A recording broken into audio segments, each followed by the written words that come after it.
Hi, I'm Dimple. I'm going to teach you the topic P block elements, right? तो सबसे पहले we have to understand what is P block elements basically. So P block elements क्या होते हैं? जब हमारे last electron valence shell enters in the p orbital, right? That elements are called P block elements, right? Same as s orbitals भी होते हैं, d भी होते हैं एंड f भी होते हैं, राइट? तो जो लास्ट एलिमेंट एंटर करेगा s में, s सबशेल में, that is called s block elements. d में करेगा तो that are called d block elements and f में करेगा तो that are called f block elements, right? तो सबसे पहले बेसिकली p ब्लॉक एलिमेंट्स में कौन कौन से एलिमेंट्स आते हैं, right? Group 15, group 16, group 17 and group 18, right? तो I am going to teach you group 16 only. So group 16 elements जो होते हैं, ग्रुप 16 एलिमेंट्स that includes oxygen, sulphur, selenium, tellurium and polonium. These elements belongs to the group 16 elements, right? So atomic number oxygen का 8 होता है, sulphur का होता है 16, 34, 52 and 84, right? So हमारे पास इन सबसे पहले हम जो ये फैमिली होती है 16 ग्रुप एलिमेंट्स की, इन्हें हम कैल्कोजेंस बोलते हैं, राइट? कैल्कोजेंस क्यों बोलते हैं? क्योंकि जो इनके मेटल ओर्स होते हैं वो एग्जिस्ट करते हैं एज ए सल्फाइड्स और ऑक्साइड्स, राइट? तो सबसे पहले हम सब टॉपिक्स क्या क्या पढ़ेंगे इसमें, इनकी कुछ atomic and physical properties,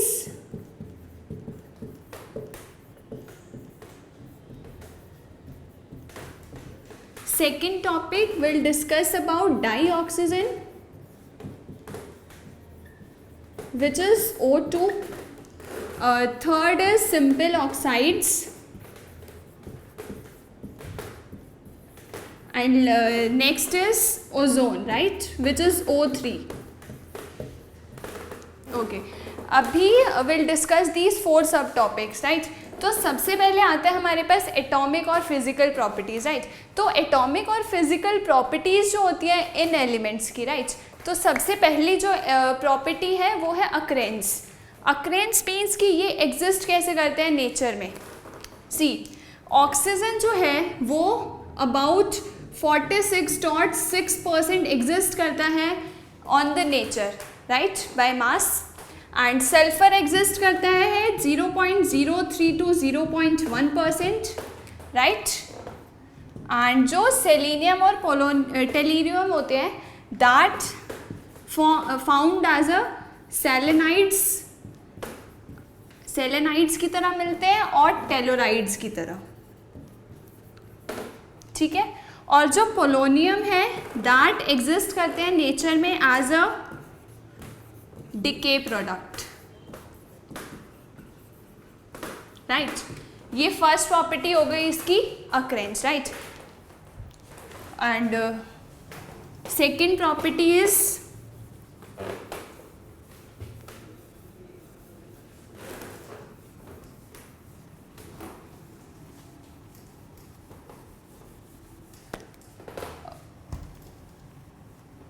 first property जो थी वो थी हमारी एटॉमिक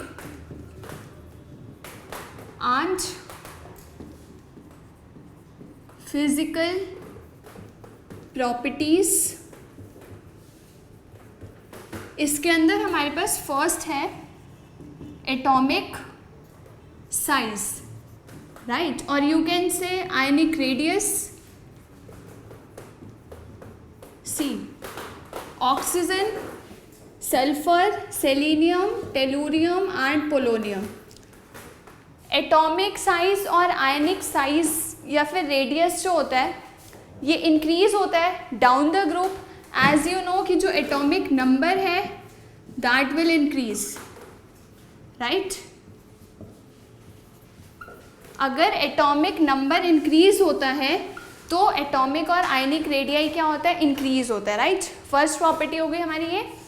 एटॉमिक नंबर इंक्रीज हो रहा है तो इसका मतलब जो न्यूक्लियर चार्ज है वो डिक्रीज हो रहा है, तो न्यूक्लियर चार्ज डिक्रीज होने की वजह से आयनिक रेडियस जो है वो इंक्रीज हो रहा है, राइट। फर्स्ट प्रॉपर्टी है, राइट। नेक्स्ट है हमारे पास, ओके, अक्रेंस मैंने आपको बता दिया, राइट। नेक्स्ट है हमारे पास इलेक्ट्रॉनिक कॉन्फ़िगरेशन।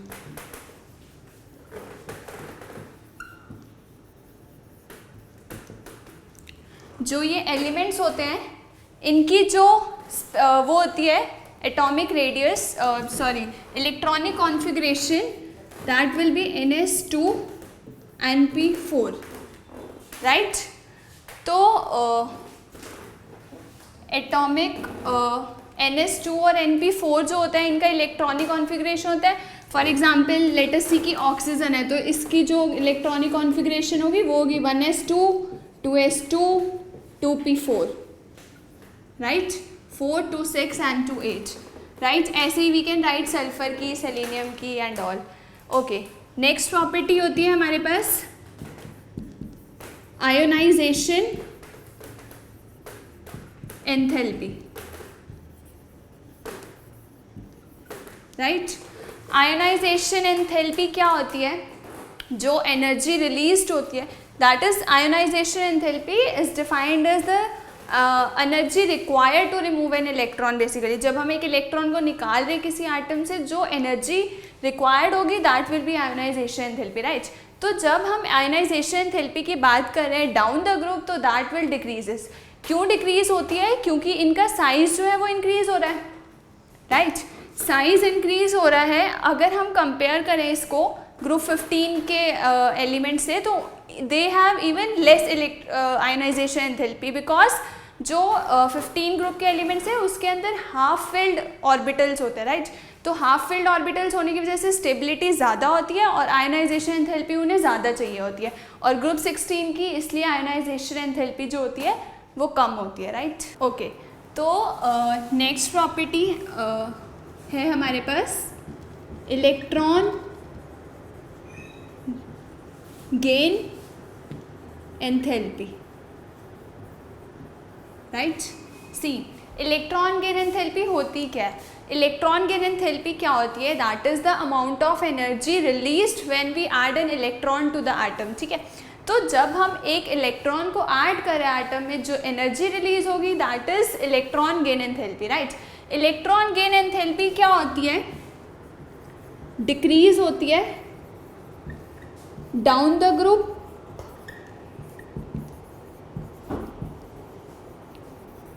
सी कैसे? अगर हमारे पास, मान लो हमारे पास है ऑक्सीजन, ठीक है। ऑक्सीजन का साइज स्मॉल है, साइज स्मॉल है, तो इसकी less negative electron gain enthalpy होती है।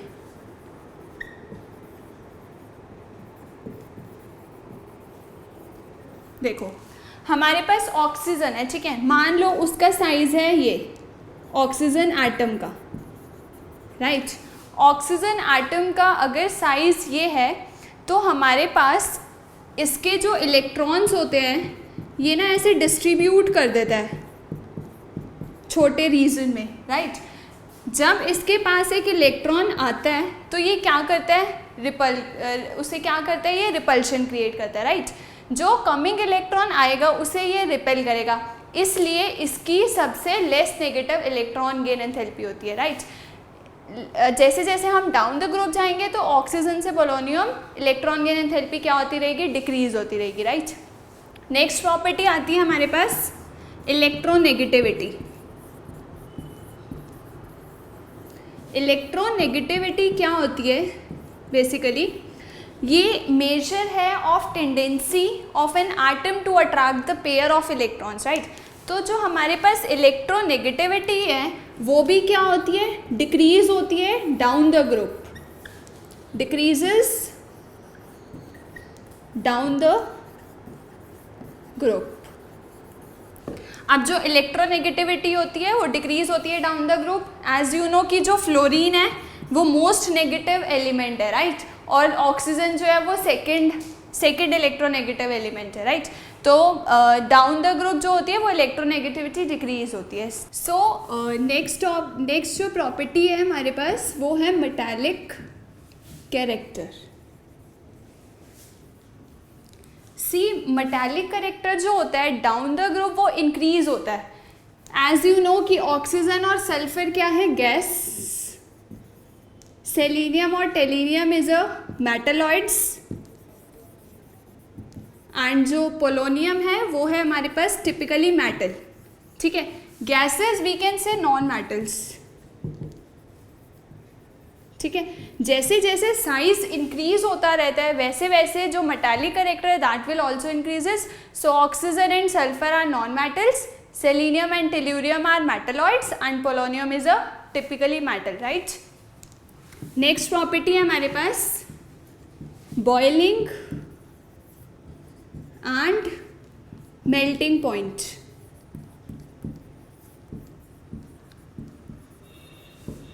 See, जैसे हम डाउन द ग्रुप जाते हैं तो जो बॉइलिंग और मेल्टिंग पॉइंट है वो क्या होते हैं, इंक्रीज होता है down the group, increases down the group.